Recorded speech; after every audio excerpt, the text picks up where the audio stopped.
I bid you welcome. I welcome you to my house. Welcome to my house. Welcome to my home.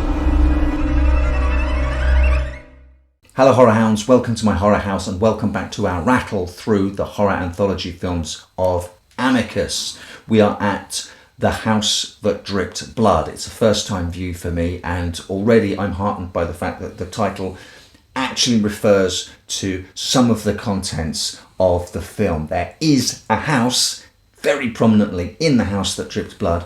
There's no dripping blood, but we'll let that pass. It's written once again by Robert Bloch, adapting some of his short stories. And what a wonderful resource Robert Bloch is turning out to be for Amicus Productions. We meet a police inspector who has come from Scotland Yard in London out into a more parochial countryside police station where he has been brought in to investigate the disappearance of a film star. While he is there, the police sergeant at the desk and later on the agent who lets the property tell him stories about the house's past and other mysterious and unsolved events surrounding previous tenants. So the house is central to the framework and all the stories in The House That Dripped Blood. So the framework here feels much more organic and it's much more sophisticated than, here, let me tell your fortune with my tarot cards, or come to this fairground attraction and I'll tell you your fortunes. The first story is called Method for Murder and stars Denholm Elliot as a horror novelist who has hired out the place for a few months and is moving in, him and his wife, so he can finish his latest novel. And he starts becoming a little obsessed by the antagonist of that novel, a strangler called Dominic. If you've read any Stephen King whatsoever, you're on very, very familiar ground. But that's kind of like the USP for these Amicus anthologies. Well-worn horror tropes that are comfortable and welcome if you're in the mood. As this writer becomes more obsessed with the novel and the character, he starts to see Dominic. Is something supernatural going on, or is the writer slowly losing his mind? Denholm Elliot has a lot of sections in this where he has to do a lot of acting, no dialogue, but just all on his face, reacting to what he's seeing or thinking that he sees. No one gives distilled fear quite like Denholm Elliot does in this, and I was reminded of his twitchy, sweaty turn in Hammers to The Devil a Daughter. Denholm Elliot can really sell abject fear, and do you know what? It's kind of earned. When you first see Dominic, I wasn't that impressed. It looked like false teeth and a fright wig, but the more he appears and the way he's lit and the way he sort of moves around silently, yeah, he got under my skin a little bit. He is a creepy character. And even if you can sort of guess some of the turns to come, this is a really strong segment, and I think it ends really well. It ends precisely on the note the story needs to, with that sort of imaginary exclamation mark.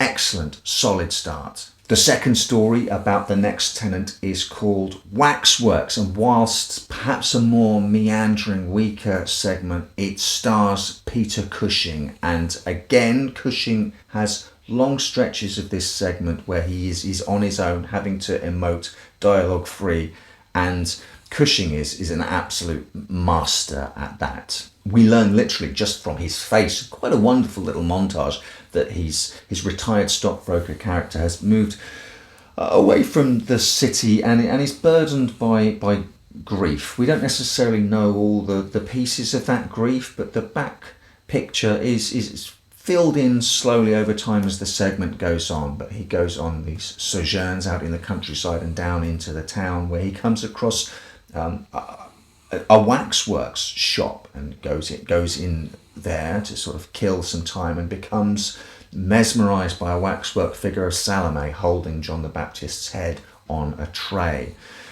Later on, an old friend of his, actor Joss Ackland, turns up, and we find out that they're both grieving for the same lost love and that they perhaps in the past had a falling out because of it and are now making peace. But Ackland's character as well visits that waxworks and again becomes obsessively fascinated with this character of Salome, who they both consider looks uncannily like the lost, unattainable love from their past. For a large chunk of the segment, I was engaged. I was really intrigued as to where the story was going to go, and you can, yes, maybe predict some of the final beats before they happen, and the segment pacing wise is perhaps a little plodding, but it's fun, and any time spent in Cushing's company is not time wasted. And just like buses in England, you wait ages for a horror icon and then two turn up, one straight after the other. The third story sweets for the sweet. Stars Christopher Lee, ladies and gentlemen. Lee is moving into the property with his young daughter and then hires a governess to be her tutor, and he has some very strict rules about how his daughter is to be educated and how she's to be brought up. Never goes to school, never associates with other children her own age, and slowly over time, this governess builds some connections and bridges and earns some trust from this poor, withdrawn girl, and begins to take her side and stand up to the draconian father. He declares ominously that he has his reasons for being the way he is, and we find out what those reasons are. And you know what? It's quite delicious.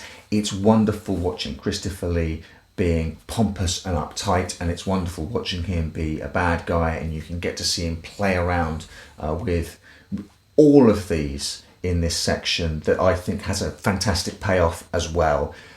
I'd not seen The House That Dripped Blood before, and so far that's pretty much 2 for 3, if not 2.5 for 3.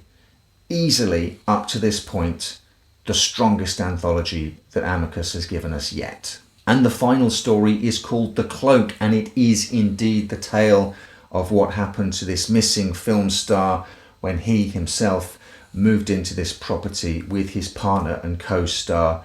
The film star is John Pertwee, the Third Doctor, and his co-star is none other than the glorious Ingrid Pitt. Pertwee plays a sort of hammy horror film star of the last few decades who is now starring in a low-budget affair called Curse of the Bloodsuckers. And he's not backwards in coming forwards about how much he thinks that modern horror films are rubbish and how much he appreciates the classics, especially Dracula. Lugosi, mind you, not that new fella, with a knowing nod to the audience that the new fella is Christopher Lee, who's just been in a previous segment. Cheeky. One does feel that this particular part was perhaps written for Vincent Price, and you can't help but wondering what Vincent Price would have done with the role, because in a very strange decision, the fourth and final segment is a comedic segment. Now, I've seen comedy segments and light-hearted segments used to sort of leaven the tone of other horror anthologies. From Beyond the Grave and Dead of Night spring to mind. The wonderful The Monster Club, also from Milton Subotsky, is not averse to having a comedy story in amongst the mix. I've never known an anthology, I can't bring one to mind, that decides to have 3 creepy or eerie straightforward horror tales and then end on a goofy horror one. I do wonder how Vincent Price could have dealt with this weird tonal shift. I think he's possibly a little bit defter, a little bit lighter on his feet with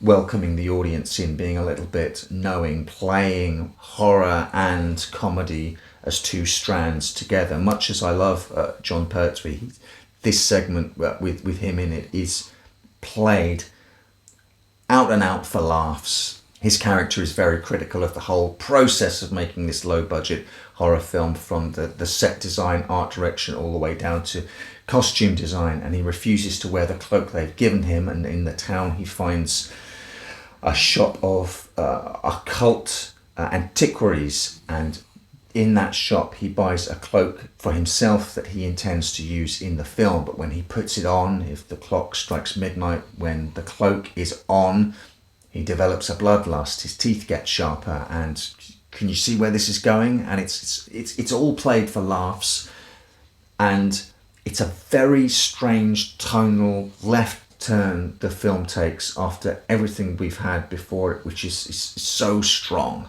The strange thing is that Block seems to understand this, because once that story is told by the letting agent, we immediately cut back to the Scotland Yard inspector, who says, "You must be joking." And then he himself gets the keys to the property and finally goes inside for the final coda to the film, which then unfortunately doubles down on the segment that's just come before it.